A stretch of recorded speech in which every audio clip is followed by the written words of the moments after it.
Bom, e eu quero contar também para vocês que o presidente do Tribunal Superior Eleitoral, Alexandre de Moraes, negou um recurso apresentado pelo ex-presidente Jair Bolsonaro contra o resultado de um julgamento que o levou à inelegibilidade. Esse caso se refere àquela reunião com embaixadores realizada lá no período pré-eleitoral de 2022, quando Bolsonaro disseminou ataques sobre o sistema eleitoral. Esse pedido da defesa de Bolsonaro é endereçado ao Supremo Tribunal Federal, mas para que seja admitido e possa tramitar, passa por uma análise prévia por parte do presidente do Tribunal Superior Eleitoral. Isso já era muito esperado. Lá atrás, quando houve essa possibilidade, vocês já aventaram aqui para nossa audiência que não acreditavam numa reversão no Supremo Tribunal Federal. E isso, pelo jeito, está se confirmando, né, Gani? Com certeza, Evandro, o sistema, o establishment não queria Jair Bolsonaro e queria a garantia de que Jair Bolsonaro não voltará, se tornará inelegível. Vamos analisar o duplo padrão da justiça. Em relação ao presidente Lula, que teve um passado de acordo com a Operação Lava Jato, de acordo com o julgamento de 3 desembargadores e do próprio STJ, foi condenado por corrupção, portanto, inelegível. Na caneta, o Supremo Tribunal Federal tornou, por uma filigrana jurídica, o presidente elegível. Por algo muito menor, muito mais questionável, acho que foi até uma atitude imprudente, uma atitude ruim, mas não foi corrupção, não foi atentado contra a democracia, foi um questionamento infeliz. Ex-presidente Jair Bolsonaro se torna inelegível. Para mim, isso é muito claro que o establishment não queria e não quer Jair Bolsonaro. E aí, Fábio Piperno? Pera lá, antes de tudo, eu gostaria de saber, Alan, qual foi a filigrana jurídica? Qual foi a filigrana jurídica? Sim. Em relação ao Lula. Ao Lula? O CEP, né? Tá bom. Começou tá bom. Beleza. Começou em Curitiba, e foi lá para Brasília. Deveria ter sido Brasília. Essa é então vamos lá. Uma formalidade. Então vamos lá. Então vamos contar a história por inteiro. Isso aconteceu, é verdade, mas o Lula também recorreu, apresentando fatos novos, e não foi só isso que devolveu a ele a sua elegibilidade. Ele teve o segundo processo em que o juiz foi declarado suspeito, o que acabou anulando tudo. Vou fazer uma parte aqui.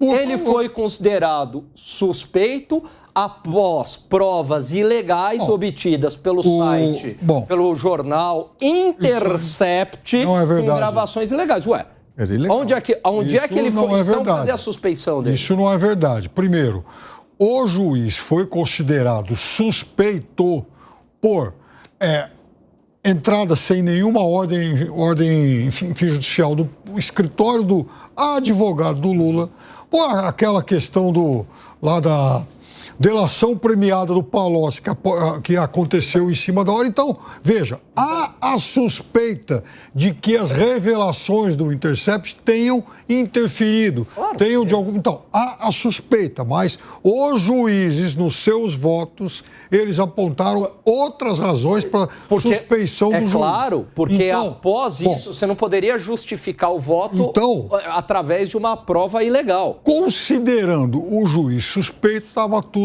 anulado. No caso do Bolsonaro, não apareceu nenhum fato novo. Sabe quantos recursos o presidente Lula teve, ele pôde recorrer? Mais de 100. Mas a justiça outro argumento, a condução coercitiva, já tinham ocorrido também dezenas de condução coercitiva, ele foi mais um. Então esse papo da suspeição, não Ou seja, a suspeição do ponto de vista legal foi o que Por isso que eu falo que é uma filigrana jurídica. Mas não. A filigrana jurídica, você disse que foi a mudança lá para Brasília. Duas. A suspeição, veja, considerar um juiz suspeito não é uma filigrana jurídica. Baseado em pequenas filigranas jurídicas. Gente, mas agora vocês vão querer fazer uma reanálise e recontar essa história aí. Isso vai começar a ficar um pouco boring aqui pra gente. Eu queria saber de você, Gustavo Segré, como é que você avalia essa decisão, então, que já de alguma forma, não vá permitir que Bolsonaro possa seguir em frente ou tentar, pelo menos nesse momento, uma alteração na situação dele em relação ao Supremo Tribunal Federal. Era previsível, já sabíamos aqui, mas eu entendo a posição do Alan, porque fica uma sensação meio desagradável. Seria a mesma coisa que você vê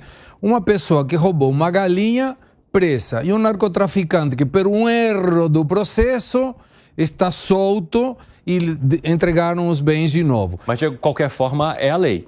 Claro, não, e a gente não está questionando isso, mas a sensação sempre fica, pô, foram mais de 100 arrependidos, leniência, voltou dinheiro para aqui, um monte de provas. Mas é por isso que eu te falo que a análise da situação nesse momento, porque a situação que levou ao que hoje aconteceu com o presidente da República também levou alguns anos. A gente foi contando a história ao longo dos anos. A história de Jair Bolsonaro é recente. Sim. Ele se tornou inelegível há pouquíssimo tempo. Ou seja, aquilo que vai acontecer depois, as situações que podem se reverter, só a história que vai nos contar. Com certeza, mas a sensação, eu entendo o que está mencionando Alan e tenho a mesma sensação. É uma sensação de que a balança tende muito mais para um lado e quando você tem uma estrutura muito forte, com conhecimentos claramente muito sustentados, a situação às vezes não vai para o lado que muitos pensamos que deveria. O que foi, Dávila? O Supremo deveria ser a estabilidade do sistema político brasileiro, estabilidade do sistema jurídico brasileiro, e não o que muda de acordo com a situação política. Infelizmente, o Supremo muda de opinião de acordo com a música da política. Isso é muito ruim, porque isso fragiliza o Estado de Direito no Brasil. A mudança de atitude em relação a Lula é porque o cenário havia mudado. Hoje, Bolsonaro não tem a menor chance de recuperar os seus direitos políticos, porque hoje a gangorra está em alta à esquerda, em baixa à direita e não tem a menor chance. Agora, essa gangorra pode mudar também. Essa roda gigante vira de tempo em tempo. Daqui a pouco pode girar de novo. Um está embaixo, outro está em cima. E se tiver em cima e tiver pressão, eu não duvido que possa haver uma mudança de opinião. Isso mostra a fragilidade do respeito à Constituição, ao Estado democrático de direito, como ele deve ser. A interpretação pura e simples da Constituição. E não uma interpretação baseada na roda da fortuna que muda a opinião de juízes. Isso mostra a fragilidade hoje do Estado de Direito, que só vai piorar se tivermos mais vozes da política, com sangue político, interpretando a Constituição. Que foi, Gani? Eu quero lembrar o Piperno uma outra situação também de duplo padrão, Piperno. As pedaladas fiscais são facilmente comprováveis. Né? O passivo dos bancos públicos. Não, o passivo dos bancos públicos aumentando. Teve gente no TCU. O passivo, não. Mas enfim. Do TCU dizendo que isso ocorreu. O passivo dos bancos públicos aumentando porque não pagava o governo federal, então na prática estava financiando o governo federal, o que não pode. Tanto é que houve um julgamento de impeachment pelo Congresso Nacional, conduzido também pelo Supremo. Houve preservação dos direitos políticos da Dilma, embora a Constituição seja clara. Impeachment resulta em perda dos direitos políticos. Preservar os direitos políticos dela. Então, peraí, Piperno, se não há um duplo padrão, eu não sei mais o que dizer. Essa metade final do que você falou está correta. Também não entendi até hoje a decisão do ministro Lewandowski, da mesma forma que também muita gente... Bom, a Dilma acabou sendo absolvida de um monte de coisa depois. Agora, sobre essa história aí do Bolsonaro, vamos lembrar que, inclusive, o STF e o TSE estão cobrando a Meta, né? Dona do Facebook, Instagram e tal. Sim. Por conta do vídeo que o Bolsonaro atacou, fazendo acusações infundadas, o vídeo que o Bolsonaro publicou, fazendo ataques infundados e não comprovados ao STF e ao TSE. E aí, depois disso, ele apagou esse vídeo. Bom, como ele apagou esse vídeo rapidamente, a empresa, a Meta, diz que não tem esse vídeo mais nos seus servidores.